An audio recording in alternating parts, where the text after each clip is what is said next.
Selamat sore, perkenalkan saya Marcel Subsanipar. Saya akan menjelaskan tentang PPT bab 4, yaitu desain produk. Oke, kita mulai. Rancangan prototipe dan pembuatan kemasan produk kreatif. Oke, lanjut. Desain produk. Pengertian desain produk. Desain produk merupakan terjemahan dari industrial design. Desain produk bisa disebut juga dengan desain kemasan, yaitu sebuah ide pengembangan konsep, pengujian, dan pelaksanaan manufaktur atau jasa. Desain produk adalah sebagai alat manajemen untuk menerjemahkan hasil kegiatan penelitian dan pengembangan yang dilakukan sebelum menjadi rancangan yang nyata yang akan diproduksi dan dijual dan menghasilkan laba.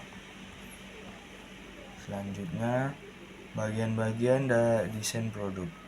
Pada dasarnya, desain produk terbagi menjadi dua bagian, yaitu 1. Mendesain produk yang benar-benar baru, yaitu membuat rancangan dan sketsa baru yang belum pernah ada pada desain sebelumnya. Yang kedua, mendesain atau memodifikasi produk yang sudah ada atau melakukan pengembangan terhadap desain produk yang sudah ada. B. Maksud dan tujuan desain produk. Manfaat dari desain produk antara lain menghindari kegagalan-kegagalan yang mungkin terjadi dalam pembuatan suatu produk. 2. Memilih metode yang paling baik dan ekonomis dalam pembuatan produk. 3. Menentukan standarisasi atau spesifikasi produk yang dibuat. 4. Menghitung biaya yang dikeluarkan. 5. Mengetahui kelayakan produk tersebut, apakah sudah memenuhi persyaratan atau masih perlu perbaikan kembali. Kita lanjut. Tujuan desain produk antara lain: A. Sebagai identifikasi atau merek dari suatu produk. B. Untuk menghasilkan produk yang berkualitas tinggi dan mempunyai nilai jual yang tinggi. C. Untuk menghasilkan produk yang tren pada masanya. D. Untuk membuat produk dengan biaya seminimal mungkin dalam penggunaan bahan baku dan biaya-biaya tanpa mengurangi nilai jual produk tersebut. Fungsi desain produk. Sedangkan fungsi dari desain produk adalah identitas dari produk itu sendiri sebagai pelindung produk dan penambah nilai jual produk.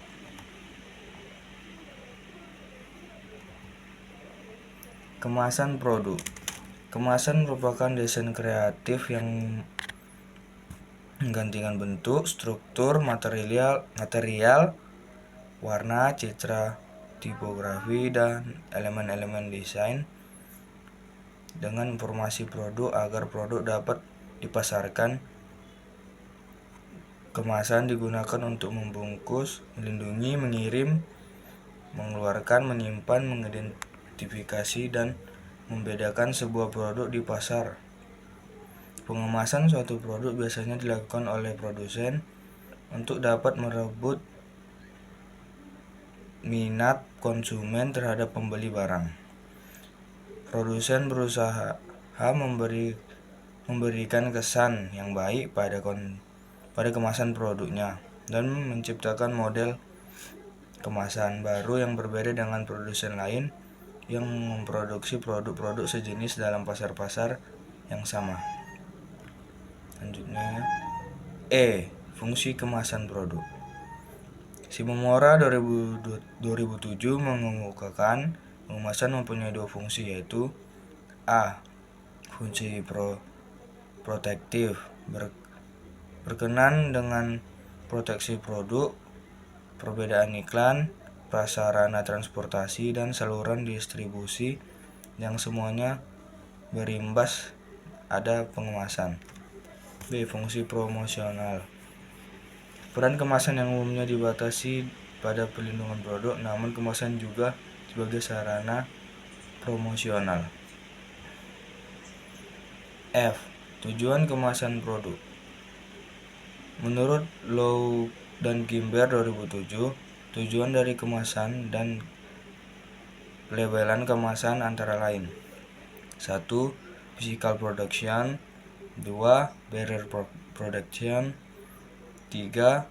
Containment or augmentation, 4. Informasi transmission, 5. Reduction life, 6. Convenience, 7. Marketing. Klasifikasi kemasan. Kemasan dapat digolongkan atas beberapa hal antara lain: 1. Berdasarkan frekuensi dari pemakaian. A. Kemasan sekali pakai. B. Kemasan yang dapat dipakai berulang kali. C. Kemasan yang wadah atau tidak dibuang kembali atau konsumen.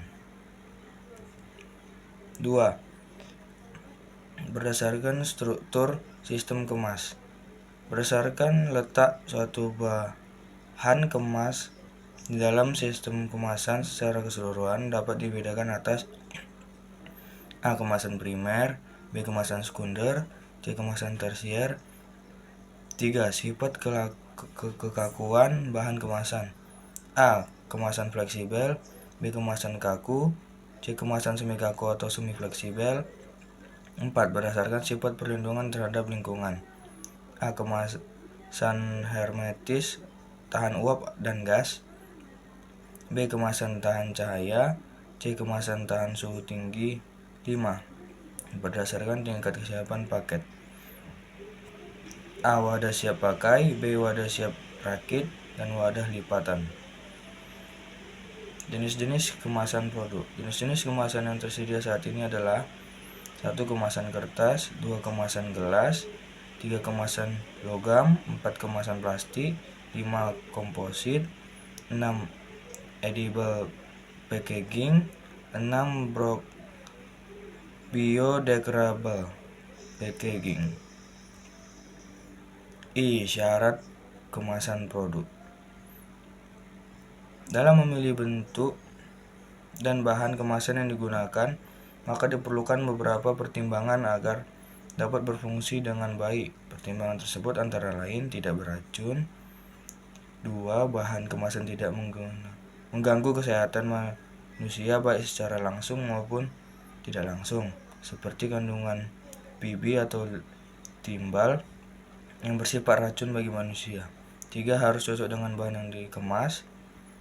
4. Kemasan yang dipilih harus cocok dengan produk yang dikemas. Jika salah memilih bahan kemasan maka akan merugikan. 5. Santilasi dan syarat-syarat kesehatan terjamin. J. Merancang kemasan produk. Merancang atau mendesain sebuah kemasan produk tergantung pada tingkat kreativitas dan desainernya. Beberapa hal tersebut antara lain: A. Label harus mudah dimengerti, B. Terdapat informasi yang relevan. Selain itu ada beberapa hal yang wajib tercantum dalam sebuah label produk antara lain: 1. Nama produk, 2. Stempel atau merek dagang, 3. Komposisi bahan baku yang digunakan, 4. Neto dan volume bersih, 5. Nama produsen, 6. Nama distributor, 7. Nomor registrasi atau izin dari Dinas Kesehatan, 6. Logo halal, 9. Kode produksi, 10. Waktu kadaluarsa. Standar desain kemasan produk. Menurut Wikipedia, Standar Nasional Indonesia yang atau disingkat SNI adalah satu-satunya standar yang berlaku secara nasional di Indonesia.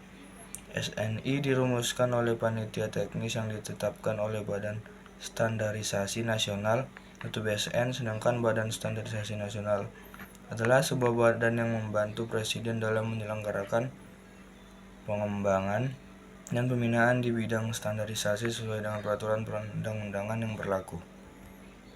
L. Model kemasan produk kreatif. Terdapat 6 faktor yang terpengaruh dalam menentukan kemasan produk antara lain: 1.